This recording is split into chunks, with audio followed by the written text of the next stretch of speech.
You don't understand. I never wanted to fight you. I never wanted any of this. They're holding my family in Woodpine's cross, my mother and my little brother. If I didn't do what they say, they promised to send me back pieces of them. One bone at a time. I believed them. I still do. Her fingers curl, nails biting into her palms as her voice grows louder with desperation. They weren't going to let you walk away. Even if you handed over their things, they would have killed you. That was the plan. Take your gold, your gear, and leave your bodies on the road as a warning to others. Then they'd sweep through Goldhaven, robbing merchants, farmers, anyone too weak to fight back. That's why I led them through the hidden break in the wall. I thought maybe, just maybe, I could buy time to save my family. Her eyes flicker towards Zisgard, bound, and then dart away quickly. You've seen it, haven't you? The visions, the golden light. Everyone sees it eventually. Some think it's a blessing. Others say it's a curse branded into those that step foot here. Me? I think it's something older, something alive. Ever since Vela left the valley, the land's been different. Farmers, merchants, even children. They're stronger, faster, cleverer than they should be. People who've never touched magic are summoning fire from their bare hands. Hunters who were barely decent with a bow are now bringing down bears with a single shot. And those necklaces, those damned golden necklaces, they're everywhere now. At first, folks wore them for luck. But I've heard whispers that they can't take them off anymore. One woman said the metal burned her husband's skin when he tried. Another claimed her brother took his off and dissolved into golden ash, right in front of her eyes. Kada shivers violently, drawing her knees to her chest as though trying to make herself smaller. And then there's the weather. It's all wrong. Storms roll in out of clear blue skies. Lightning strikes the same spot again and again. Fog thick as soup creeping in and swallowing whole villages for days. I've seen men and women walk into the woods, eyes glassy, like they're listening to something calling out.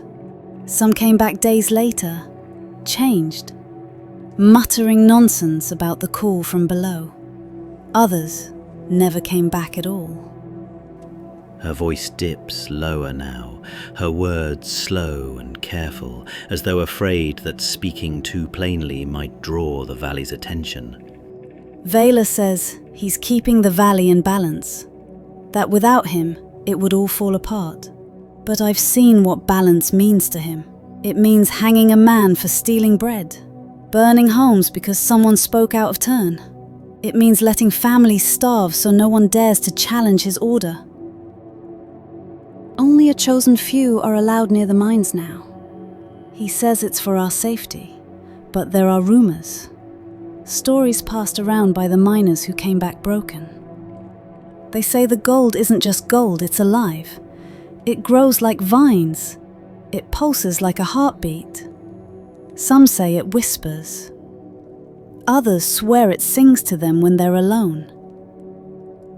A foreman once told me he heard a voice in the stone, promising him power, riches, immortality. He tried to dig deeper. They found him the next day. His body twisted and hollow. His eyes turned to gold. Kada pauses, her eyes darting around the room as though she can feel unseen eyes watching her. They say Valor made a pact with it. That's how he keeps it contained, but it's killing him slowly. He can't stay away from the valley for long, or he starts to unravel. That's why when the king summoned him to Arrenhall, everything started falling apart so quickly. With him gone, the thing beneath the mind stirs, and it doesn't want to be locked away anymore. Her voice grows softer, hoarse with fear. Across the river, in Moonbright, there's a rebellion brewing. They started out noble, wanting to free the valley from Valor's iron grip. I believed in them once, but now they're changing too. More bloodthirsty, less willing to listen. They say the valley must burn before it can heal. I don't know if they'll save us or destroy us. She leans forward slightly, her eyes glassy as though looking far beyond the walls around her. You're not the first adventurers to come through that gate. The others, they saw visions too, thought they were chosen, thought they'd save us. And then they started fighting. Friends turned on friends. Brothers tore each other apart, convinced the other was tainted. I watched one party kill each other over a loaf of bread, each certain they were saving the valley from betrayal. Her voice catches, and she drops her head into her bound hands. Please, help me save my family. If there's anything good in you, don't let them die because of me. And if you really are as strong as you seem, maybe you can keep this cursed place from devouring us all. Because something is waking up, and if it gets out, it won't stop with Goldhaven. You don't know what this place does to people. I didn't either, not really. When I was a girl, Goldhaven was still. Normal. A hard place, sure, but alive. The fields grew. The rivers ran clear. We used to laugh at the old stories about the mines, about greedy miners disappearing into tunnels that sealed up behind them. But now I hear those same stories everywhere I go, from mouths that don't seem to realize they're repeating them. Stories about veins of gold that pulse like they've got blood in them. About voices in the dark promising to make you better, stronger, smarter, invincible. Promising to make you a god. And every one of those stories ends the same way. The promise kept, but at a cost no one can name. She drags in a sharp breath, fingers twisting in her lap. They say the whisper gold isn't just a thing, it's a will, a mind.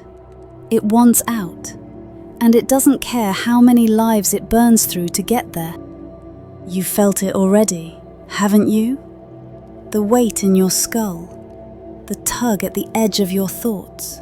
It's subtle at first, little nudges, little lies, but it's patient. It waits for cracks to form, and when they do, it pours itself in. That's what happened to the others, the heroes, the chosen ones. They were good people, or they thought they were, but they couldn't trust each other, couldn't trust themselves. The whisper gold loves that. It whispers doubts into your ears until the only voice you believe is its. Her gaze snaps up suddenly, eyes wild and wet. Do you think you're different? That you'll be the ones to save us? So did they. I watched them turn on each other in the road, friends who'd fought side by side for years. One had a dream that the others would betray him. So he struck first. By morning, their blood was in the mud, and the valley was laughing.